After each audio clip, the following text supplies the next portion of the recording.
Hola, buenos días a todo el mundo. Mi nombre es David Escors. Bienvenidos a mi canal. Y esta es una presentación dentro de una lista de presentaciones que he creado donde tratan de ciertos fundamentos de física. Son vídeos que no están adscritos a un curso específico, concreto, pero que sin embargo tratan de temas concretos de física, donde discutimos y hablamos de conceptos interesantes. Y entonces venimos a esta presentación que se trata de los fluxions de Newton. Realmente la pronunciación es fluxions del inglés flux, flujo, así que serían los flujones de Newton. Y estoy convencido de que muy pocos de vosotros habéis oído hablar de este concepto, pero que es fundamental y muy importante, dado que fue el precursor de lo que conocemos como derivadas o cálculo diferencial junto con los trabajos de Leibniz. Si eres nuevo en el canal, os comento brevemente que en mi canal encontraréis cursos y vídeos de información de física moderna y que para comenzar a visualizar el canal yo os aconsejaría visualizar primero el curso en relatividad de Einstein, dado que comienza de un nivel 0 de matemáticas, básicamente de secundaria. Si os interesan estos temas y os gusta la presentación que vais a ver, os invito a suscribiros a mi canal.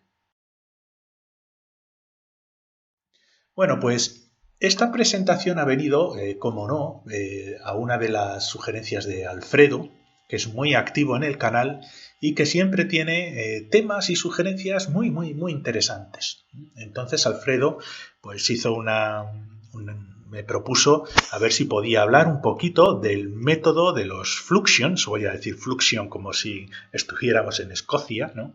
Que es más divertido, el método de los fluxions que desarrolló Newton.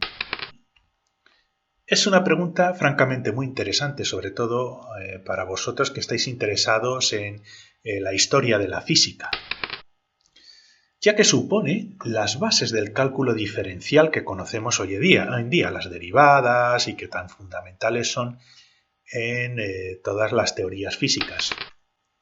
Y bueno, pues el descubrimiento o la puesta a punto de las matemáticas diferenciales pues es algo muy polémico en su época, sobre todo con Leibniz, ¿no? Porque, pues bueno, Leibniz publicó su método un tiempo antes, aunque parece ser que Newton lo había sacado antes que Leibniz. Lo que pasa es que Newton era muy paranoico y estaba muy en contra de publicar sus descubrimientos porque tenía miedo que le copiaran, precisamente. No sé por qué lo pensaba de esta manera y tenía mucha correspondencia con Leibniz e incluso le enviaba mensajes cifrados, o sea, era bastante paranoico Newton en ese aspecto.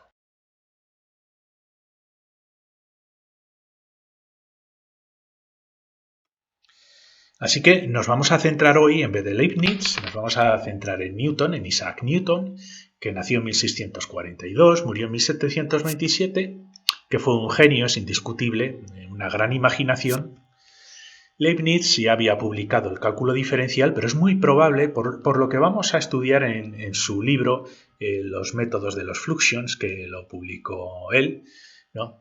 Que es muy probable que él desarrollara el cálculo diferencial para poder resolver ciertos problemas específicos. Newton, en esta ocasión, no como Principia, que lo publicó en latín, Newton publicó su libro en inglés. Este es el libro en cuestión, el método de los fluxions y las series infinitas, muy interesante, ¿no? Con aplicaciones en geometría y curvas y líneas. Entonces, aquí tenéis la portada del libro, es muy interesante.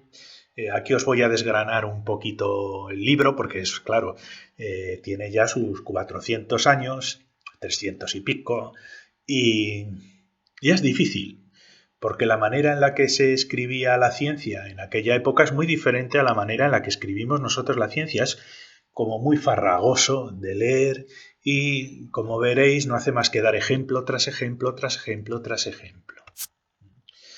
En primer lugar, él desarrolló este sistema que llamó Fluxions para resolver fracciones y ecuaciones mediante el desarrollo de series infinitas, es decir, series convergentes infinitas para resolver ecuaciones que en su época pues eran difíciles, ¿no? Es un método analítico. También aprovechó eso para poder resolver raíces, pero no raíces normales, sino cualquier tipo de raíz, lo cual era muy dificultoso en aquella época. Y después de desarrollar estos métodos, pues se pasó a calcular tangentes, que es prácticamente la definición de derivada. Así que vamos a comenzar. Bueno, pues el libro comienza con esto, y para aquellos de vosotros que no estéis acostumbrados a leer estos textos antiguos, os puede chocar, ¿no? Este es el primer ejemplo. Ejemplos de reducción por división, ¿de acuerdo? Entonces él propone una fracción, a por a dividido b más x, y diréis, ¿por qué no pone a cuadrado? Bueno, es así como lo hace, ¿no? Después sí que lo sustituye y pone a cuadrado en las series, ¿no? Pero fijaos, él quiere resolver analíticamente esta fracción y entonces desarrolla un método que lo explica también en el libro, que es muy farragoso, etcétera, etcétera, donde lo que hace es ir dividiendo esta fracción, el numerador de esta fracción, por diferentes fracciones cada vez más pequeñas. Como veis, más pequeñas me refiero porque aquí b se supone que es, aquí x va a ser una cantidad muy pequeñita, ¿no? Entonces lo que hace es desarrollar esta fracción y la descompone en una serie convergente, como dice aquí, el coeficiente es este, ¿no? Podemos sustituir esta fracción por todo esto, que si continuamos de manera infinita será equivalente a esta fracción. ¿De acuerdo? Entonces, lo que él busca es una manera sencilla de transformar una expresión de este estilo en una sucesión de términos que van a tender a cero. Y en un cierto momento va a decir, bien, aquí como veis pone and company y compañía, ¿no? Porque es infinito. Y entonces él puede decir, pues, para resolver esta fracción en un punto dado, si nos quedamos hasta el cuarto término, habremos obtenido un resultado que se aproxima al resultado real. Y entonces podemos despreciar el resto de términos de las series porque son muy pequeños. ¿Y esto qué os parece que es algo obvio? Fue una revolución en su tiempo, porque ya le generó muchísimos problemas con otros grandes matemáticos, donde decían, vamos a ver, no puedes despreciar esto porque existe, es un cacho que existe, no puedes decir que esto lo podemos considerar cero. Es decir, es una diferencia más bien filosófica en la aproximación de la resolución de problemas en una época donde la geometría era perfecta. Ese es el ejemplo. Entonces, él decide intentar obtener un método que le permita descomponer estas fracciones en una serie infinita. Y entonces, en cuanto lo vio, pues vio ciertas cosas comunes. Fijaos aquí un menos, un más, un menos, un más. Aquí la potencia de x es x a la 0, aquí x a la 1, x a la 2, x a la 3, x a la cuarta, y después potencias en b al cuadrado, b cubo, b a la cuarta, y seguro que muchos de vosotros que tenéis una buena formación en matemáticas habréis identificado a qué huele esto, ¿no? Pues ese es su objetivo, resolver fracciones por expansión en series infinitas. Vamos a ver un ejemplo un poco más esclarecedor. Pues, por ejemplo, este ejemplo que lo sustituye por x a la menos 2, x a la menos 4, x a la menos 6. Y esto es siempre cierto, siempre que x sea un valor pequeñito. Entonces lo podemos descomponer en esta serie infinita. ¿Vale? Y a aquellos de vosotros que tengáis una buena formación veréis, pero si esto de aquí es una serie de Taylor. Lo mismo con la resolución de estas ecuaciones, que puede llegar a ser complicado. Pues fijaos, esto es igual a más x al cuadrado 2a menos x a la cuarta 8a3. Fijaos, Esto cada vez va oliendo un poco más a esas series de Taylor que para todos de vosotros que igual no estéis muy familiarizados con ellas, estas series están basadas en sucesivas derivadas de los términos que son pequeños, de los términos que podemos considerar como no infinitesimales, pero pequeños, ¿de acuerdo? Entonces esto es como una serie de Taylor. Y entonces vio esta serie sucesiva de términos que nosotros sabemos que esconden las derivadas de esta función, de la función que tenemos aquí, tendríamos que poner en un medio, factorizar al cuadrado para que nos dé 1 menos x cuadrado a cuadrado, sacar el afuera, en fin, una serie de operaciones, pero básicamente son series de Taylor y esto corresponden a las derivadas obtenidas de las funciones que queremos aproximar por series de Taylor. ¿Vale? Y esto le permite calcular raíces de cualquier tipo, le da igual que sea 1 al cubo, que sea 1 a la octava, 1 a la n, siempre va a obtener unos términos de los cuales él va a deducir unas reglas básicamente por observación. Fijaos, 2a, 8 al cubo y sucesivamente va sacando unas reglas que le permite obtener series que se van a aproximar a las ecuaciones que le interesan, ¿de acuerdo? Y como estas series van a ser infinitas y cada vez los términos van siendo más pequeños, esto le dio la idea a Einstein de que la continuidad de las variables, porque él no tenía ni idea de los intervalos, tal como nosotros concibimos las derivadas hoy en día, con un intervalo alrededor de un punto llamado epsilon, si lo vamos haciendo cada vez más pequeño, pero se dio cuenta que esa continuidad es como un flujo de cantidades cada vez más pequeñas en una expansión en series infinitas. Y Newton lo que hizo pues, fue observar estas series, ¿de acuerdo? Y sacó una regla para obtener los términos infinitos, que al final corresponde a la diferenciación en series de Taylor, despreciando los términos más pequeños para dar con el resultado. Y el resto del libro pues son ejemplos tras ejemplos y tras ejemplos.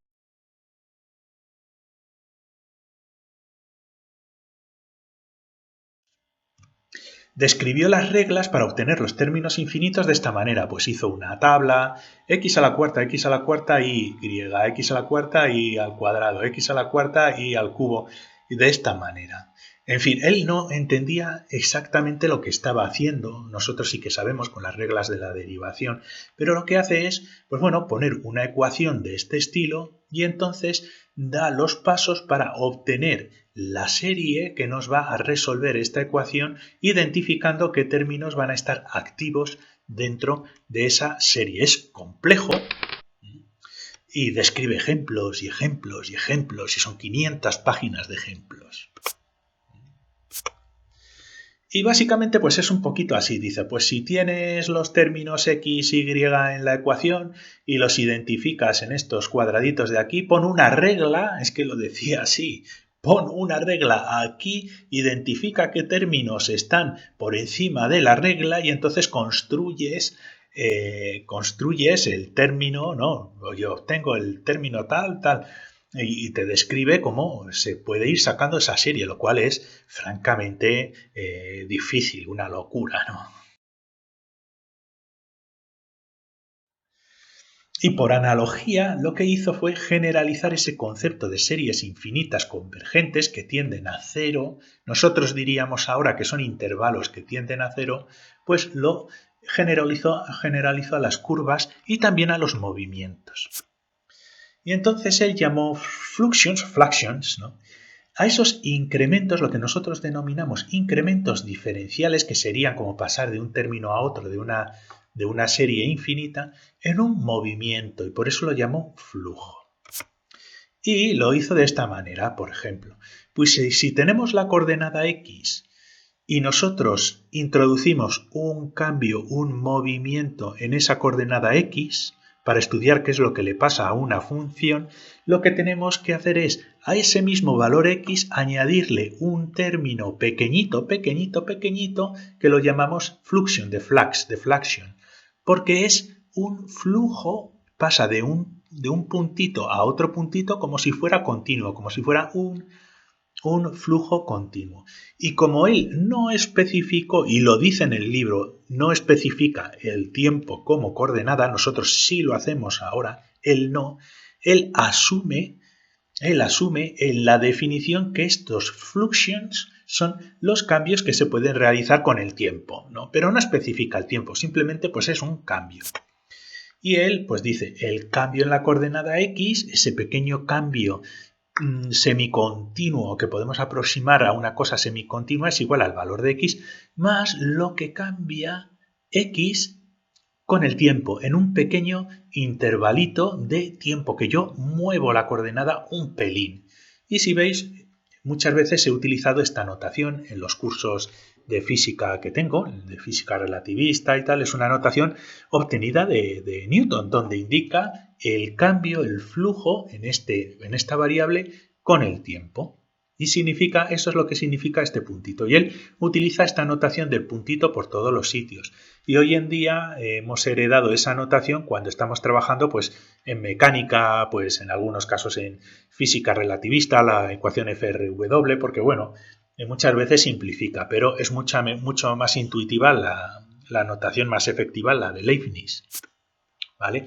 Leibniz lo denominaría cantidad diferencial y le pondría una d de una cantidad diferencial de coordenada x, tanto si se mueve en el tiempo como si no. Newton asumía que este cambio tenía lugar con el tiempo, porque él estaba estudiando los movimientos de la dinámica, ¿no? Y esto es más matemático, esto es un pequeño incremento diferencial que tiende a cero en ciertas circunstancias, ¿de acuerdo?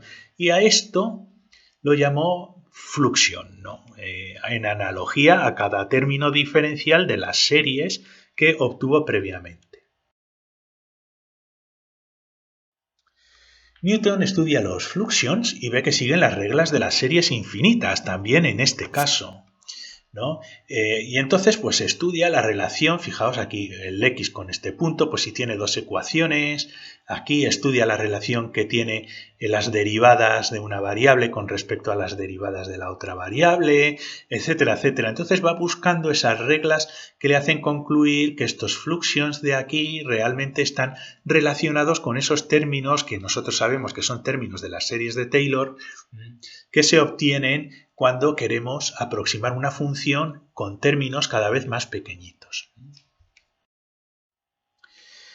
Yo sé que quizás es un poquito difícil de entender, tenéis que tener en cuenta que estos son conceptos muy antiguos y que se formalizaron un poquito más tarde, ¿no? Entonces, Newton tenía una idea de dónde quería ir y lo ejecutó perfectamente, pero claro, ese formalismo matemático que tenemos hoy en día pues está ausente de sus libros, ¿no? Y bueno, y nos lleva ahora a una definición más o menos formal de la derivada, pero sin límites, cuando quiere utilizarlo para resolver problemas geométricos. Entonces este es uno de los ejemplos donde prácticamente define la derivada. Define la derivada. Y lo que hace es, pues tenemos un eje, que él no especifica los ejes, X o Y, sino que pone puntos de una recta AB, BD, AC, CE, ¿no? Y entonces su interés es ver si esto tiene un área unidad, como lo comenta por aquí, de A, de AB forman un área que es unidad. Él dice, si yo muevo el punto B un fluxión hacia la derecha, esto me va a incrementar el área un fluxión también, que al final, como veis, es la definición de la derivada. Y entonces calcula cuánto cambia ese área. Eso lo haríamos nosotros modernamente de otra manera. Y es lo que voy a hacer a continuación ahora, ¿no? Bueno, esto es tal como él lo tiene en su libro. Y nosotros el ejemplo anterior, más modernamente, lo haríamos así. Un eje X, Y, tenemos una curva aquí. Tenemos un punto B, que lo llamo como él, que corta la curva en un punto D. Tenemos otro punto C aquí, que lo vamos a denominar C como unidad, pero tampoco tiene mayor importancia, que nos corta esta línea en esta zona, en el punto E. Y entonces lo que hacemos es, decidimos mover el punto B un flujo en la coordenada X, un pequeño flujo muy chiquitín, diferencial, y lo indicamos de esta manera, de tal manera que movemos el B de aquí a aquí, que es el ejemplo que hemos visto anteriormente en su libro. Estoy haciendo lo que él hizo. Y entonces dice, vale, pues el cambio en el área que nosotros tenemos aquí, debido al cambio en este movimiento que hemos hecho a la derecha, corresponde a este área. Yo lo estoy exagerando, lo estoy magnificando a propósito. Porque él dice, si esto es un fluxión muy chiquitito que va a tender a cero, este cambio de área diferencial nos va a equiparar, nos va a indicar perfectamente cuánto ha cambiado el área al movernos de este punto a este otro punto. Y es que, ¿en qué resulta? Pues es la multiplicación del fluxión, del cambio que hemos hecho, el incremento en la coordenada X que hemos hecho, multiplicado pues por la longitud B AD, que es este área. La longitud por ese pequeño fluxión nos va a dar el área con el cual se incrementa el área bajo esta curva. Y es prácticamente pues como una especie de definición de integral, ¿no? De derivadas e integrales. Pero bueno, él tenía una idea de por dónde quería ir y la desarrolló bastante bien. Todo este mecanismo nos crea y recibió una crítica muy fuerte por muchos matemáticos de la época por lo siguiente. Dice, vale, si nosotros ampliamos este fluxión y tú me dices que este fluxión que hay aquí es muy chiquitín, pero me da igual. Yo, que creo en las matemáticas pitagóricas de la geometría perfecta y tal, siempre voy a considerar que le falta este cacho a la operación matemática, ¿no? Esto siempre le falta este cacho, con lo cual muchos matemáticos rechazaban este procedimiento. ¿Y por qué? Porque el concepto formal matemático de límite no estaba definido todavía. Y Newton diría, no, yo puedo hacer este cachito tan diferencial, tan pequeño, que puedo eliminar, puedo descartar este pequeño cacho porque será tan pequeño que será casi cero. Y los matemáticos de la época dicen, no, pero tú no puedes manejar estas ecuaciones de cero, sobre todo cuando calculaba las tangentes, ¿no? Si eso va tendiendo a cuando al calcular una tangente en el divisor vas a tener algo que se aproxima a cero, los matemáticos de la época dirían, no puedes dividir entre cero, ¿no? Un poco así. Newton muestra que ese cacho, este cachito que hay aquí, sigue una serie infinita convergente con su método y que puede llegar un momento en el que sea totalmente despreciable a la hora del cálculo de ese incremento de área, ¿no? Newton te diría, vale, tú me puedes ampliar esto todo lo que quieras, pero yo mi fluxión lo hago más pequeño, ¿de acuerdo? Considero esta parte de aquí y este área va a ser muchísimo más grande que este pico, que va a ser prácticamente cero. Por analogía con otro ejemplo, aquí tenemos los ejes X e Y. Este es un ejemplo un poco más moderno y también para resaltar por qué a los matemáticos de la época no les gustaba nada. Y bueno, podemos considerar la función del área como un cuadrado donde multiplicamos X por Y, multiplicamos X por Y y tenemos este área. Y ahora queremos calcular cómo cambia el área cuando modificamos un diferencial, un fluxión en el eje X y un fluxión en el eje Y, ¿no? Y entonces decimos, vale, pues tenemos el cambio en el área, va a ser igual al cambio que introduzcamos cuando modifiquemos el fluxión, el área que obtengamos al modificar un fluxión en el Y y un fluxión, que es un diferencial, en el X. Pues hagámoslo. Bien. Y decimos, bueno, si movemos este fluxión en la coordenada X, este diferencial que se ha movido con el tiempo, él considera que se mueve con el tiempo. En la coordenada X, bueno, pues el área que se va a incrementar va a ser lo que se ha movido, X, este cambio, por la longitud Y. Esto es lo que se ha cambiado.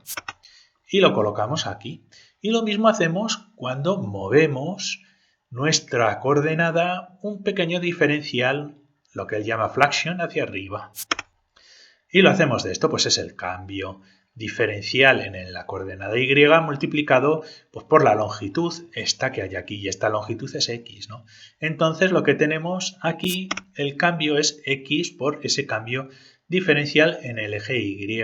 Y entonces los matemáticos dirían, no, pero aquí te estás dejando este cachito de área que proviene de la multiplicación del fluxión del x con el fluxión del y. Aquí este cachito que es muy pequeñito, ¿no? Y entonces Newton dirá, ya, pero esto de aquí que tenemos, esto de aquí es despreciable, ¿vale? Es cierto, lo podemos colocar aquí, pero si este fluxión es suficientemente pequeño para aproximarlo a un comportamiento continuo, esto es tan pequeño, estos pequeños fragmentos multiplicados son un pequeño fragmento al cuadrado, es tan pequeño que simplemente lo podemos eliminar. Y esto le chirriaba muchísimo a los matemáticos de la época. No lo entendían, ¿no? Porque veían esta figura, no los diferenciales cuando tienden a cero. Bien.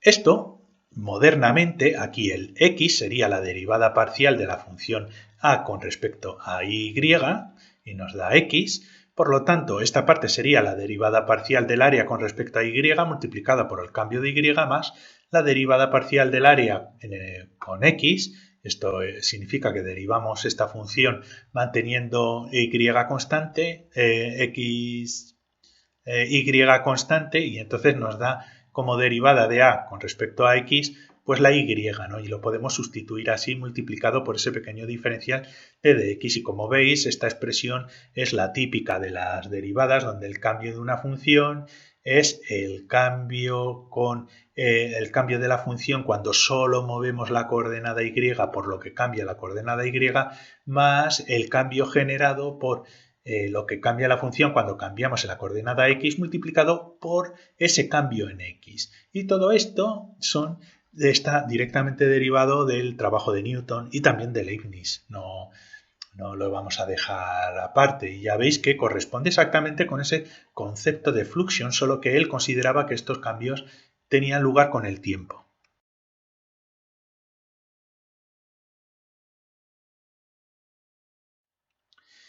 Ejemplo de crítica feroz.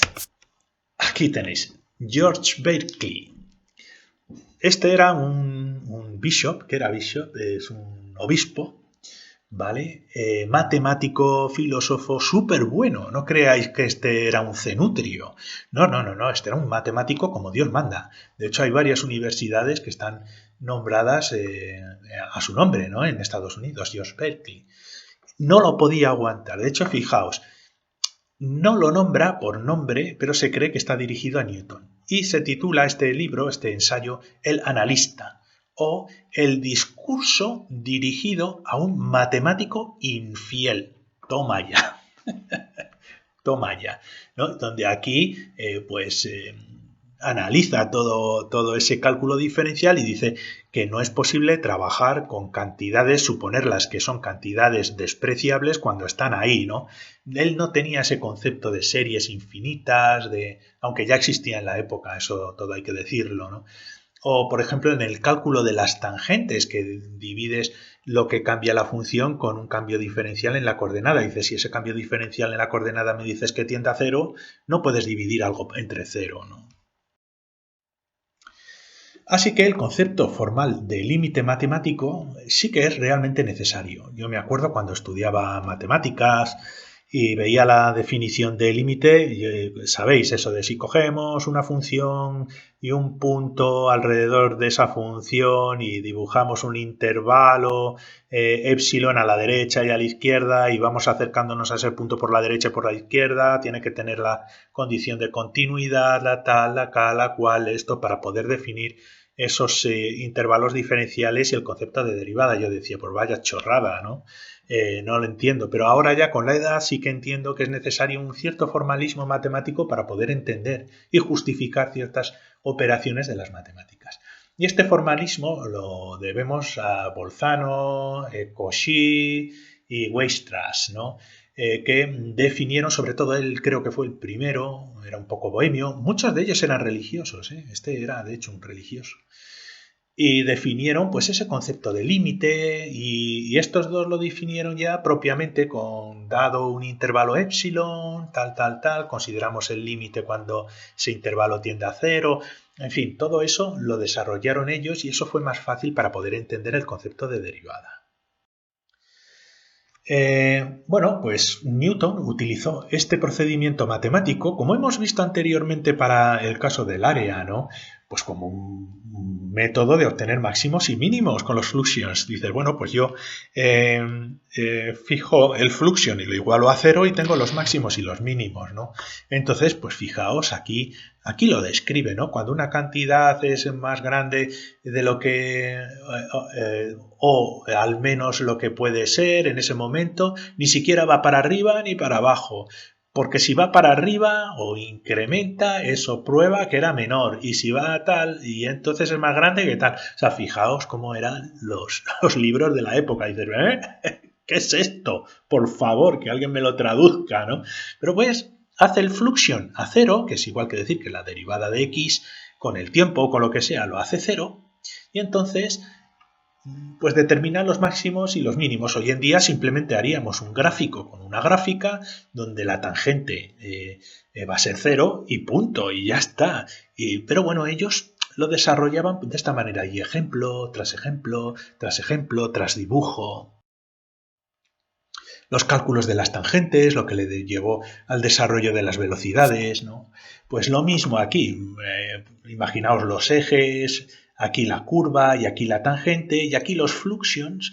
Veis aquí un poquito como hemos visto con el área, exactamente igual, pero este B lo puede hacer diferencialmente más pequeñito y entonces calcula este segmento con este segmento y da la tangente, y de una manera intuitiva se da cuenta de que una división por un fluxion, incluso si es muy pequeño, pues no es algo que no esté permitido, porque la tangente es real y la tenemos aquí, ¿no? Entonces, pues si queréis, estos libros están disponibles de forma abierta. Ahora, son muchas veces infumables. Hay que traducirlos al lenguaje normal para poder entenderlos bien, ¿de acuerdo? Las conclusiones. Newton consideraba los diferenciables como series infinitas que convergen a cero. Definió los fluxions o los flujones, ¿no?, para resolver esos cambios continuos en las ecuaciones que además nos proporcionan una solución analítica a ciertos problemas. Y su notación, pues bueno, queda restringida a la mecánica, dado que la notación de Leibniz, con ese concepto de pequeña cantidad diferencial, que también lo criticaron muchísimo, o sea, pero ya es algo más concreto, ves una de x y ya sabes que es una pequeña cantidad, ¿no? Y entonces puedes utilizar esas cantidades como si fueran números, puedes dividirlos, multiplicarlos, es mucho más sencillo. Bueno, pues si os ha gustado esta presentación, os invito a suscribiros al canal y os dejo el enlace, pues a algunas